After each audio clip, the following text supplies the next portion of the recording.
사랑하는 미랄교회 성도 여러분, 오늘도 하나님의 말씀을 읽고 묵상하며 기도함으로 우리가 마주하는 삶의 자리에서 하나님의 말씀으로 힘을 얻고 은혜를 누리시는 복된 하루 되시기를 소망합니다. 오늘 우리에게 허락하신 하나님의 말씀은 스가랴 1장 7절에서부터 21절까지의 말씀입니다. 다 같이 살아계신 하나님의 말씀을 읽겠습니다. 다리우스 왕 2년 11째 달에 곧 스바루월 29날에 주님께서 이또의 손자이며 베레기야의 아들 스가랴 예언자에게 말씀하셨다. 지난밤에 내가 환상을 보니 붉은 말을 탄 사람 하나가 골짜기에 있는 화석류 나무 사이에 서 있고 그 사람 뒤에는 붉은 말들과 밤색 말들과 흰 말들이 서 있었다. 그래서 내가 물었다. 천사님, 이 말들은 무엇입니까? 내게 말하는 천사가 대답하였다. 이 말들이 무엇을 하는지 내가 너에게 보여주겠다. 그때 화석류 나무 사이에 서 있는 그 사람이 말하였다. 이 말들은 주님께서 온 땅을 두루 다니면서 땅을 살펴보라고 보내신 말들이다. 그리고 말에 탄 사람들이 화석류 나무 사이에 서 있는 주님의 천사에게 직접 보고하였다. 우리가 이 땅을 두루 다니면서 살펴보니 온 땅이 조용하고 평안하였습니다. 주님의 천사가 주님께 아뢰었다. 만군의 주님, 언제까지 예루살렘과 유다의 성읍들을 불쌍히 여기지 않으시렵니까? 주님께서 그들에게 진노하신 지 벌써 70년이나 되었습니다. 주님께서는 내게 말하는 천사를 좋은 말로 위로하셨다. 내게 말하는 천사가 내게 일러주었다. 너는 외쳐라. 만군의 주님께서 이렇게 말씀하신다. 나는 예루살렘과 시온을 몹시 사랑한다. 그러나 안일한 생활을 즐기는 이방 나라들에게는 크게 화가 난다. 나도 내 백성에게는 함부로 화를 내지 않는데 이방 나라들은 내 백성을 내가 벌 주는 것보다 더 심하게 괴롭힌다. 그러므로 나 주가 이렇게 선언한다. 나는 예루살렘을 불쌍히 여기는 심정으로 이 도성에 돌아왔다. 그 가운데 내 집을 다시 세우겠다. 예루살렘 위에 측량줄을 다시 긋겠다. 나 만군의 주의 말이다. 너는 또 외쳐라. 나 만군의 주가 말한다. 내 성읍마다 좋은 것들로 다시 풍성하게 될 것이다. 나 주가 다시 한번 시온을 위로하겠다. 예루살렘은 다시 내가 택한 내 도성이 될 것이다. 내가 고개를 들어서 보니 뿔 4개가 내 앞에 나타났다. 나는 내게 말하는 천사에게 물었다. 이것은 무슨 뿔들입니까? 그가 나에게 대답하였다. 이것들은 유다와 이스라엘과 예루살렘을 흩어버린 뿔이다. 그때 주님께서 나에게 대장장이 4명을 보여주셨다. 내가 여쭈었다.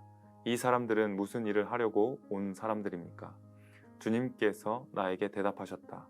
이 뿔 넷은 유다 사람을 뿔뿔이 흩어지게 하여 유다 사람이 감히 머리도 쳐들지 못하게 만든 나라들이다. 그러나 대장장이 넷은 곧 유다 땅을 뿔로 들이받아 백성을 흩어버린 이방 나라들을 떨게 하고 그 이방 나라들의 뿔을 꺾으려고 온 사람들이다. 아멘. 오늘 본문의 말씀은 스가랴 선지자를 통해 하나님께서 하나님의 백성인 이스라엘 백성들에게 주시는 말씀입니다. 지금 이스라엘 백성들의 상황은 어떤 상황일까요? 환생에 대한 이야기에 앞서 지금 이스라엘 백성들의 상황을 살펴보며 오늘날에도 변함없이 우리의 삶에 말씀하고 계시는 그 살아계신 하나님을 기억하는 시간이 되기를 축복합니다. 지금 이스라엘 백성들은 하나님께 불순종함으로 징계를 받았습니다. 이스라엘이 둘로 쪼개진 것도 이스라엘 백성들의 잘못이었고 북이스라엘이 멸망한 것도 그리고 남유다마저도 멸망한 것도 모두 이스라엘이 하나님 앞에 지은 죄 때문이었습니다. 전부 망해버린 지 70년이 지난 지금 포로로 잡혀갔던 이스라엘 백성들이 바벨로니아에서 돌아와 다시금 성전을 짓고 있는 상황이 오늘 본문의 상황인 것이죠. 땅도 척박했겠죠. 이전에 있었던 다윗이나 솔로몬 때의 영광도 사라져버린 지 오래입니다. 성전을 건축하는데도 많은 어려움이 있고 공사에 진척이 없는 답답한 상황이 바로 그들의 현실이었습니다. 여전히 삶은 무너져 있고 회복은 더디게만 느껴지는 상황이 스가랴 선지자에게 하나님의 말씀이 임한 때였습니다. 과연 누가 하나님의 살아계심을 믿을 수 있을까요? 이전에 홍해 바다를 가르시고 구원하셨던 때처럼 무언과 화려하고 극적이며 온 세계가 여호와 하나님 그 이름 앞에 두려워 떨어야 하는데 당시 상황은 그렇지 못해 보였습니다. 오히려 정말 하나님께서 하나님의 백성을 기억하시고 돌보시는가 하는 의문이 들고 믿음이 약해지던 때였죠. 그때 하나님께서는 스가랴 선지자에게 오늘 본문 말씀인 스가랴 1장 7절에서부터 6장 15절까지 8개의 환상을 보여주시면서 이렇게 말씀해 주십니다. 하나님께서 자기 백성을 잊지 않으셨다. 하나님께서 반드시 자기 백성을 회복시키실 것이다. 그리고 하나님의 주권 아래에 다른 모든 이방 나라들을 심판하실 것이다 라고 말씀하신 것이죠. 그중 오늘 본문은 스가랴가 본 첫 번째 환상과 두 번째 환상이 등장하는데요. 첫 번째 환상에서는 여러 가지 색깔의 말을 탄 자들이 나오는 것을 보게 해주십니다.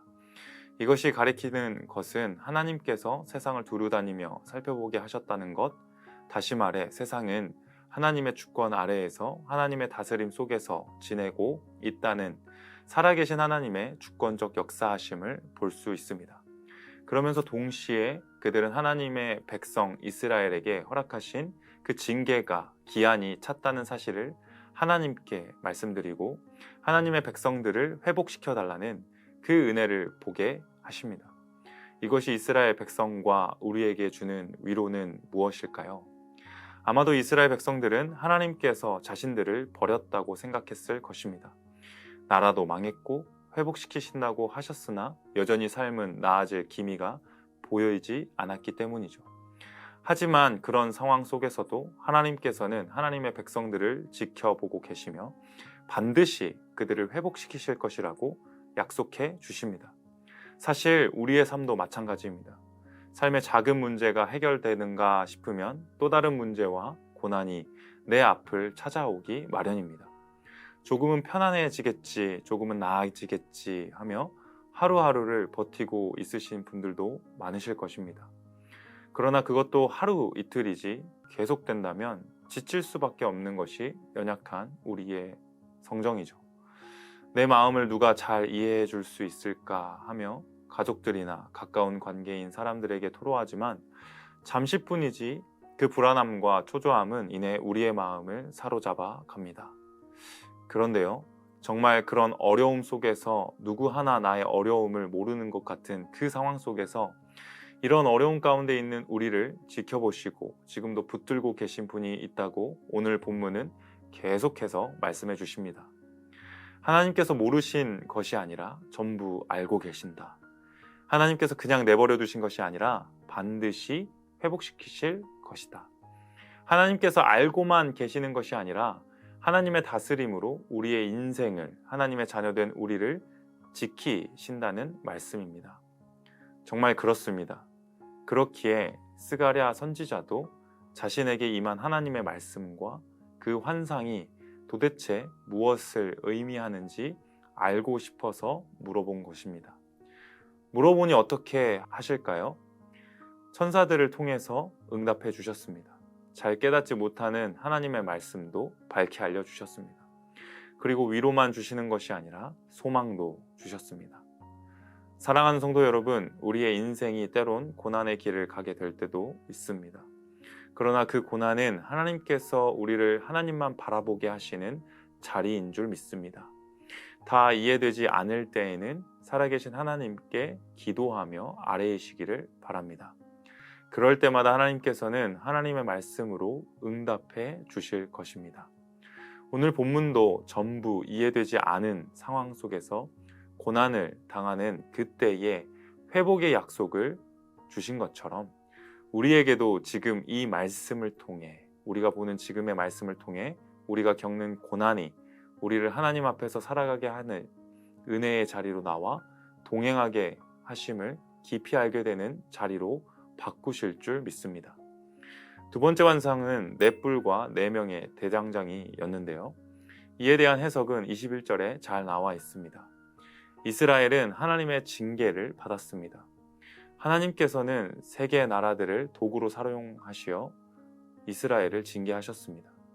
하지만 그들은 하나님의 두려움을 모르고 하나님의 일하심을 통해 하나님을 경외하는 것이 아니라 오히려 자신의 뜻대로 행동하는 오만한 자들이었습니다. 따라서 그들 역시 어떻게 될까요? 하나님의 무시무시한 심판 앞에 서게 될 것입니다. 하나님께서는 그렇게 자신의 백성들을 소중히 여기시 않는 자들을 그들의 행한 대로 갚아 주실 것입니다. 여기서 우리가 받을 수 있는 위로는 무엇일까요?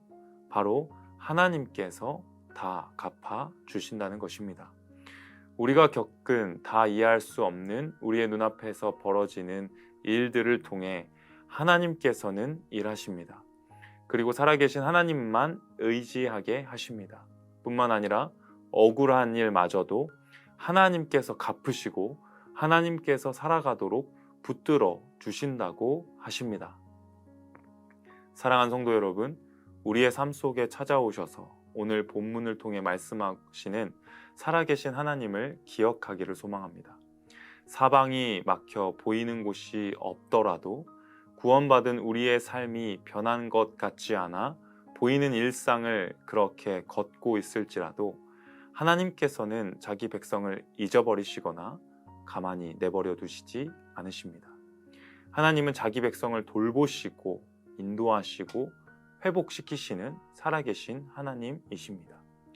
그러니 우리의 인생 앞에 크고 작은 문제가 찾아오더라도 오늘 말씀을 붙잡고 일어서시기를 축복합니다. 하나님께서 나의 아픔을 모르시는 것이 아니라 알고 계십니다. 알고 계시지만 않고 여전히 하나님의 능력으로 우리를 다스리시며 일하고 계십니다. 그렇기에 더디 이루어지는 것 같아도 반드시 우리의 삶을 회복시키실 살아계신 하나님만을 소망하는 오늘이 되시기를 축복합니다. 주님만이 나의 힘이 되시고 피할 산성과 방패 되시며 요새가 되어 주십니다. 늘 주님의 날개 아래 거하며 그분의 뜻만 쫓아 살아가는 우리 되기를 소망합니다. 오늘도 하나님께서 말씀을 통해 주시는 그 위로와 약속 안에서 평안을 누리시는 복된 하루 되시기를 축복합니다. 기도하겠습니다. 살아계신 아버지 하나님, 참 감사를 드립니다. 다 말할 수 없는 고난과 다 이해할 수 없는 문제들이 우리 앞에 찾아오게 됩니다. 그러한 상황에 놓인 사람들도 있고 지난 성도님들도 계십니다. 이를 통해서 한 가지 기억해야 할 것은 주님이 살아계시며 주님만을 바라보게 하신다는 그 사실입니다.